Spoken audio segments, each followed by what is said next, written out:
बड़ी खबर गाजियाबाद से सरेआम कार सवार से चेन स्नैचिंग हुई है और सीसीटीवी में कैद हो गए हैं बदमाश। बाइक पर सवार दो बदमाशों ने ये चेन लूटी है। हथियार के बल पर लूटपाट की है। ये देखिए आप, थाना कविनगर के शास्त्री नगर की घटना है गाजियाबाद के। हथियार के बल पर लूटपाट, सरेआम कार सवार से चेन स्नैचिंग। देखिए आप उसकी सीसीटीवी फुटेज देख रहे हैं। सरेआम ये स्थिति है, कानून का खौफ देख लीजिए आप। गाजियाबाद में ये रहा, सरेआम चलती फिरती सड़क पर दिन दहाड़े कार में बैठे व्यक्ति से चेन खींच ली गई हथियार के बल पर गाजियाबाद में। ये देखिए आप एक बार फिर से सीसीटीवी फुटेज, थाना कविनगर का इलाका, चलती फिरती सड़क सब आ जा रहे हैं और सीसीटीवी में आप देख लीजिए क्या हो रहा है।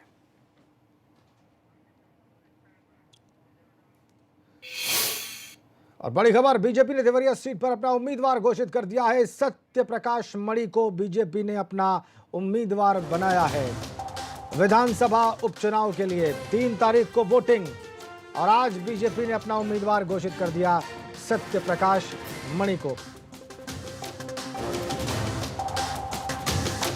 ब्राह्मणों से दबदबे वाली ये सीट, सत्य प्रकाश मणि, यहां पर एक ब्राह्मण उम्मीदवार बीजेपी ने फील्ड किया।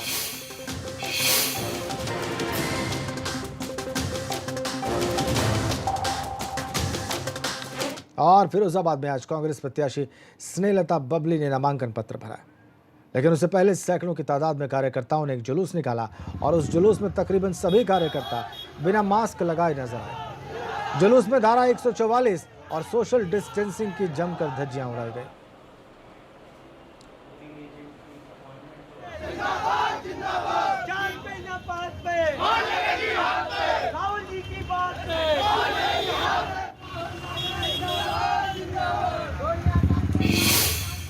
और वहीं उन्नाव के बांगरमऊ विधानसभा सीट पर 3 नवंबर को होने वाले मतदान के लिए कांग्रेस प्रत्याशी आरती वाजपेयी ने नामांकन पत्र भरा है।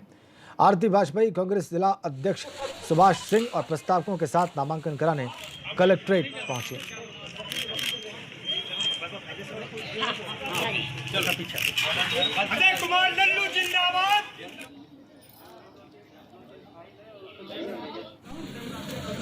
तो 2 कांग्रेस प्रत्याशियों ने नामांकन भरा। स्नेहलता बबली ने फिरोजाबाद में और बांगरमऊ सीट से आरती वाजपेयी ने, दोनों महिलाएं, दोनों कांग्रेस कैंडिडेट्स, और दोनों ने अपना आज नामांकन भरा है।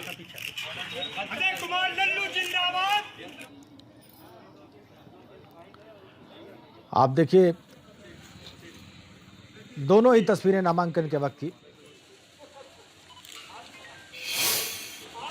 जौनपुर के मल्हनी उपचुनाव के लिए प्रत्याशियों ने नामांकन शुरू कर दिया है। नामांकन प्रक्रिया 16 अक्टूबर तक ही चलेगी। हालांकि अब तक बीएसपी के जयप्रकाश दुबे और सपा के लकी यादव और निर्दल प्रत्याशी धनंजय सिंह ने नामांकन कर दिया है। कांग्रेस और बीजेपी के प्रत्याशियों का नामांकन अभी बाकी है। आज निर्दलीय प्रत्याशी के तौर पर उपचुनाव लड़ रहे धनंजय सिंह ने भी दोपहर बाद नामांकन किया।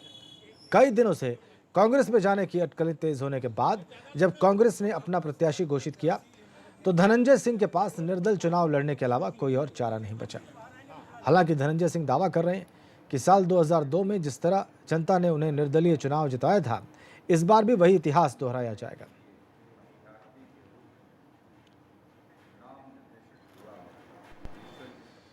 इधर बाराबंकी में मनरेगा योजना के नाम पर बड़ा घोटाला सामने आया है। बाराबंकी के सिंगरौली गौसपुर खंड में आने वाले गांव में सरकारी योजना में पलीता लगाया जा रहा है। जिस मनरेगा से लाखों मजदूर अपना पेट पालते हैं, उसी मनरेगा में बहुत साल से चली आ रही भ्रष्टाचार की पोल खुल गई है। मनरेगा के तहत जो नाली, खड़ंजा और मिट्टी की पटाई का काम हुआ है, उसमें लाखों के घोटाले की बात सामने आई है। और यह सब एक गांव में नहीं, जिले के कई गांव में मनरेगा में भ्रष्टाचार का खेल चल रहा है। दरअसल जो पैसा सरकार की तरफ से मनरेगा मजदूरों के लिए जारी किया जाता है, उस पैसे का पूरा इस्तेमाल न कर कम लागत में विकास के काम किए जा रहे हैं और वही विकास कार्य कुछ दिन में खराब होने लगता है, जिसमें पहले से ही कम लागत लगाई गई। जिलाधिकारी ने इस मामले में पूर्व प्रधान सहित तत्कालीन पंचायत अधिकारियों पर मुकदमा दर्ज करने के निर्देश दिए।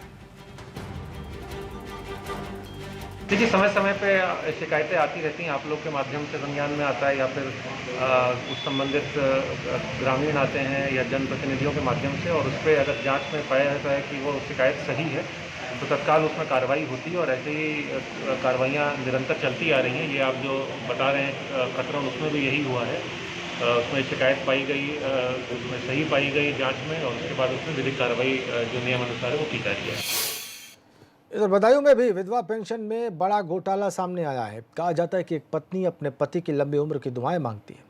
अगर किसी बुरी बला का साया पति पर पड़ता हो तो उसकी नजर उतारती है, लेकिन बदायूं में 106 महिलाओं ने धन के लालच में पति को मुर्दा दिखाकर विधवा पेंशन का लाभ लिया है और इसका खुलासा हुआ है। यही नहीं, 891 महिलाएं ऐसी हैं जो मर चुकी हैं, लेकिन विधवा पेंशन का लाभ उन्हें मिल रहा है। खुलासा होने के बाद समाज कल्याण विभाग और प्रोबेशन कार्यालय में हड़कंप मचा हुआ है। पूरे मामले के सामने आने के बाद जिलाधिकारी कुमार प्रशांत का कहना है कि कुछ शिकायतें आई हैं जिन पर जांच कराई जा रही है और जांच के बाद अपात्र लोगों से वसूली की जाएगी।